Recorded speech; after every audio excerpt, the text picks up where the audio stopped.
What's up, YouTube? It's Chillface here, bringing you into the mindset of a top-ranked Jeff player. This season, I decided to become the #1 ranked Jeff, and I wanted to take y'all along for the journey. I've always been able to hover around the top 10 Jeff spots, season through season, even briefly hitting the #2 Jeff spot for a period of time. At my peak, hitting Eternity in season 3.5. Ultimately, however, failing to hit the #1 Jeff spot. Today, I'm going to be bringing you into the game of a top Jeff player to really show you how I use his kit and the play style I have to make him work. Now, before the game starts off, I do just want to let y'all know this game is a game in which I do win. In the future, if you would like to see games where I lose but still have a huge impact on the match, let me know. Now, every game begins with ban phases. Preferably, I would like to ban Gambit every single time. Reason being, his ult is just too powerful right now. During the recording of this video, Gambit has one of the best ults in the game. It gives damage boost, which increases ult charge rate, a movement speed boost, there's no running away from it, a jump boost, damn near impossible to hit something that moves up and down by 10 feet every 2 seconds, and cleanses any CC or debuffs the enemy has. Now let's combine this with a Loki that can copy Gambit ult. What you essentially have is battle for who can build their ult faster. One rule of thumb I like to live by, however, is not to ban your teammates' characters. It's a one-way ticket to get them to throw. Instead, what you'll see me do here is I'm going to ban Invis, and just to give you a little bit more background information, she's another one of the strongest supports in the game. The cool thing about Jeff's kit is it interacts really well with hers for the most part. So normally I'd want the enemy to play her. However, since we're already running a Gambit, I don't want my team to have to deal with both him and an Invis. My next ban would go out to Daredevil. He's one of the most difficult dive characters for me to deal with as a Jeff. Other characters you're going to want to look out for are Iron Fist or Spider-Man with his new puffs, and even BP. Luckily no one plays anymore, thank God. Even a Hulk can be scary in the right situation, even though he's not very scary this season.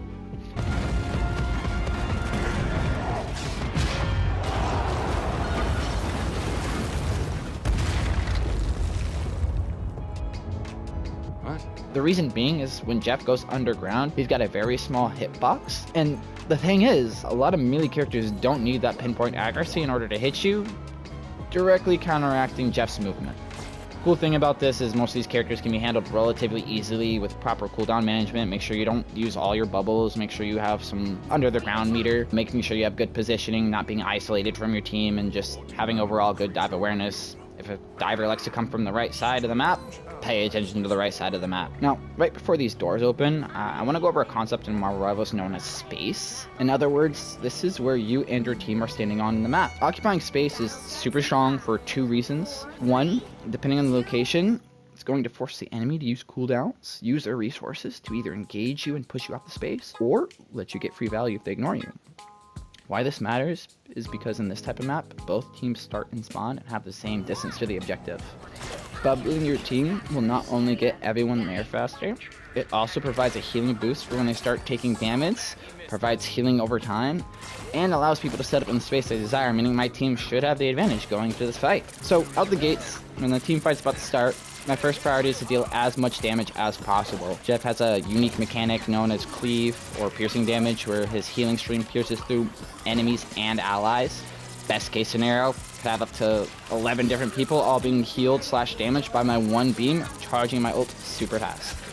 What I'll usually try to do is capitalize on this and build my ult first and fast. That way the first team fight is free win because no one else has ult. As far as positioning goes, you're going to want to position yourself behind everyone if you can.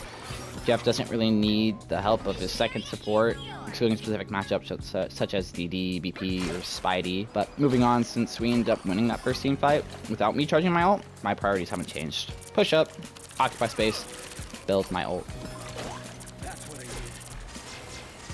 So here, you're actually going to see me use my first ult of the game, and it's going to be just to survive. NANI? Maybe capture Rogue in my mouth. Actually, I'm going to pause the video right here for a second just to reiterate. Again, Jeff builds his ultimate so fast that I want to be searching for an opportunity to use it, even if it just slightly nudges the fight in our favor, hoping for a domino effect of kills to happen. I unfortunately do not end up snagging the Rogue, so I just use my puddle sustain for myself and my team, and then I go back to the back line, helping pressure. That way, if my tanks decide to take space I created, I can support them, or if they need to fall back, we can do that too.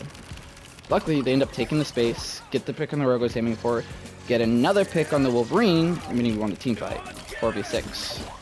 And all of a sudden, it's a 2v6. That domino effect played out. Sure, my team, they use their ults, but the objective is almost 50% of the way captured. It's 45% right now. And we occupy space all the way up to the spawn door. Instead of, you know, trading our lives when they ult, we can always just trade in the space we took and back away safely instead. Now, when they use this Gambit ult here, there is no escape. I mentioned that earlier. It's match or die. Luckily, our Gambit did indeed match, and we held them there briefly until they used a second support ult, followed shortly after by a Star-Lord ult, and a Rogue ult. This is where we're going to give them back the space they are demanding, and I'm going to let Rogue pass because she's walking into a 3v1. I'm actually going to stop the video again one more time, just so I can go over another concept I like to call damage control. So when that Luna Star-Lord ult happens, my first instinct is try to keep my teammates up and to get them back to point away from the ulting Star-Lord. That's part 1 of damage control, keeping your teammates alive. Once I realize this is pointless, I head back over to see if I can finish getting the kill on Rogue, only to see that Wolverine was with her. They killed our Rogue, and the enemy Rogue is about to put Gambit on a t-shirt.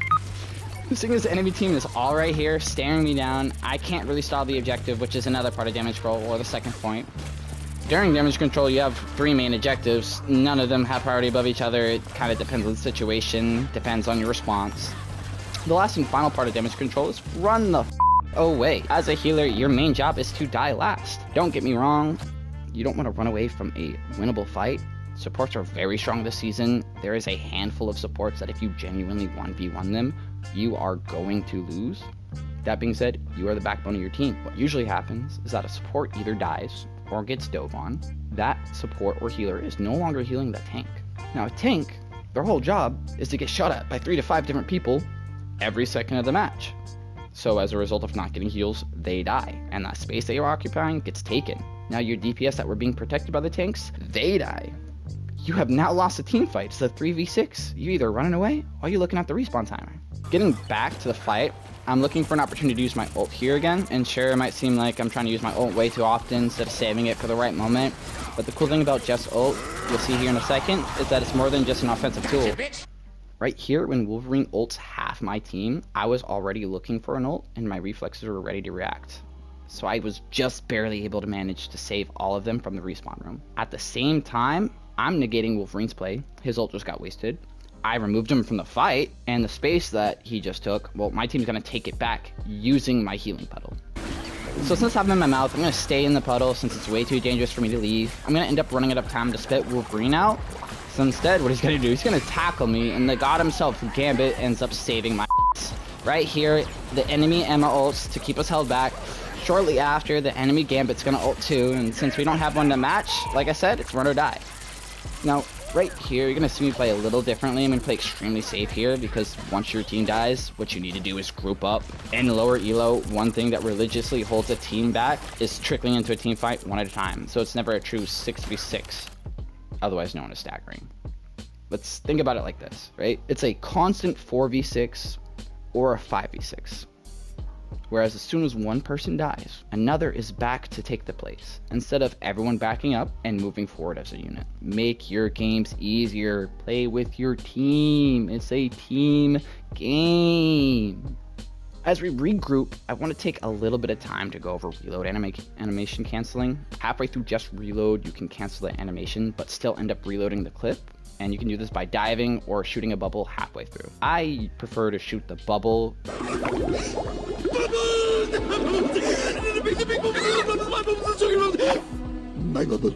because this is going to multiply your impact tenfold. Jeff has some of the highest base healing in the game, and reloading takes, let's say, shy of 3 seconds.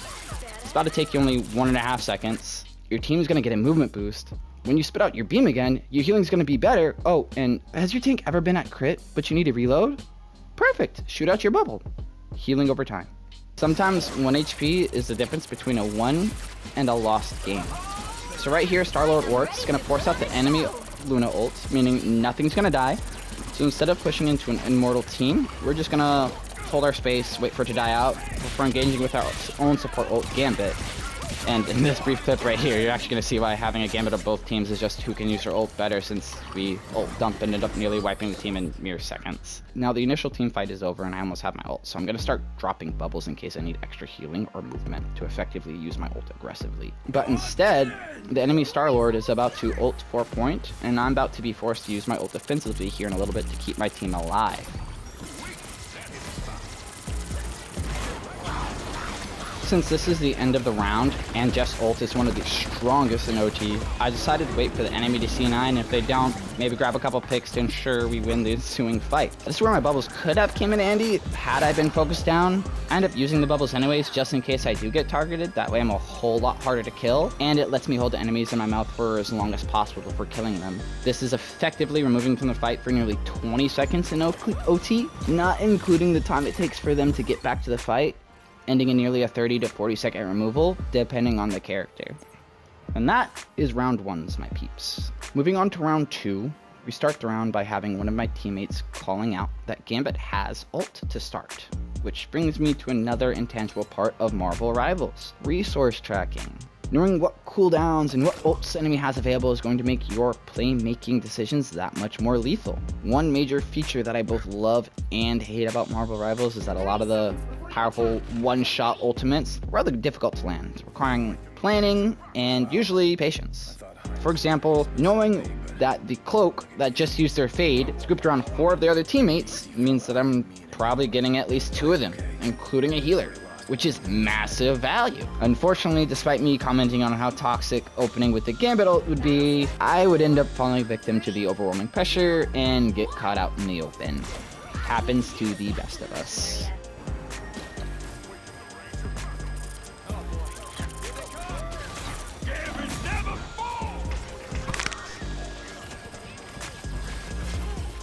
Since they won the fight, me and my team are grouping up for a push, poking for ult charge, and looking for picks from a safe distance. We end up getting an early pick on a support. I believe this is going to be a Luna, meaning they are an extreme disadvantage.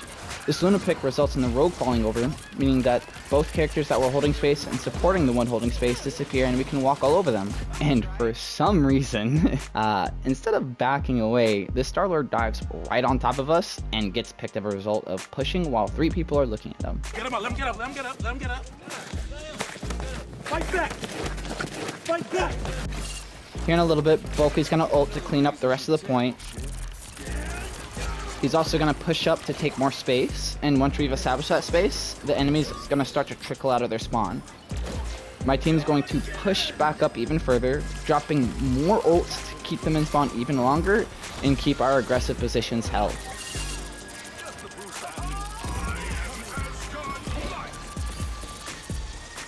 Again, you want to do this after every fight. Throw out bubbles to set yourself up for an ult. Throw out bubbles to help your team or yourself with a mini health pack that gives you a speed boost. You never know when a bubble is going to seed either you or them. You never know when a bubble is going to help secure a kill. In fact, that bubble I threw down there, Star-Lord is about to use here in a second just to get back to the enemy. Now, Wolf's going to push up right here, ults, hoping to get a pick or 2 and force us away from spawn. The same time, Star-Lord flanks and decides to pull our attention away from mid to also help create space so that their team can have like a little bit more room to make plays with, only for me to turn around and force him off. Now, my goal right there wasn't to kill him. I just needed to get him off point so my team stays focused on mid. Wasn't able to do it in time. His plan did work enough that the enemy team's now pushed up to point, and they're close enough that Luna ult is going to help them walk forward directly onto point. Our Gambit ults pretty fast, thankfully, and I'm hyped because the enemy support just popped their ult in a confined space. A circular healing ult. A lot of support ults in the game provide a circular ring of healing, and the size of the ring is very compatible. Jeff's ultimate swallow ring makes it super easy. Like easy pickings for me. Unfortunately, that rogue you saw right there, yeah, she doesn't die. She actually tries to run back to her team, so I end up chasing her down, and I'm pinging her all the way back. Luckily, my teammates were paying enough attention that later on she does end up getting picked, which is a huge stagger considering Emma just died seconds ago. In addition, when the enemy Gambit just ulted right there, less damage being boosted. That Emma ult, I'm trying to get out of there, escape the range, provide support to my team, minimize the value of the ult, but when Star-Lord combos with hers and finds a pick, fight's lost. We can either die, or we can give him point. And you know the drill, I'd rather save my death for when I'm ulting. I'm out of there. Now I'm gonna skip ahead a little bit to where things get interesting. Rogue is going to ult here, and as you know, I'm going to run away and provide healing. Our Star-Lord is going to ult, and if they don't have a support ult to match, it's a team fight win. So now that he ults, I'm gonna go ahead and push up closer to the scary Rogue. That way I can provide support just in case he needs it. The team ends up getting wiped, and here's where I can use one of my favorite rage baiting tactics ever. We cap point in a second. Boom. It's gonna start slowly ticking up to 99% objective cap. And what I'm doing here is checking to make sure no one switches to Doctor Strange, because if someone does, and they do, I'm going to ult on point. And one thing you want to know about Jeff's ult, and any ult in the game, is it will be silent, be a silent ult, meaning no voice line, if it's activated from 100 meters away or further. So yeah, that's strange. The enemy team had no idea what I was doing. This canceled the portal, and as a result, we won the match right then and there. Now, before I log out, I just wanted to thank everyone that's watching this, even if it's just for 1 second. This is my very first YouTube video I'm ever putting out, so any and all types of support I appreciate so much. And I will be putting out another video here shortly of me just absolutely clip farming, just to give you guys a demo of the types of plays I make on a game-to-game basis. Not to be that guy, but don't forget to like and subscribe. Thanks for watching. Later.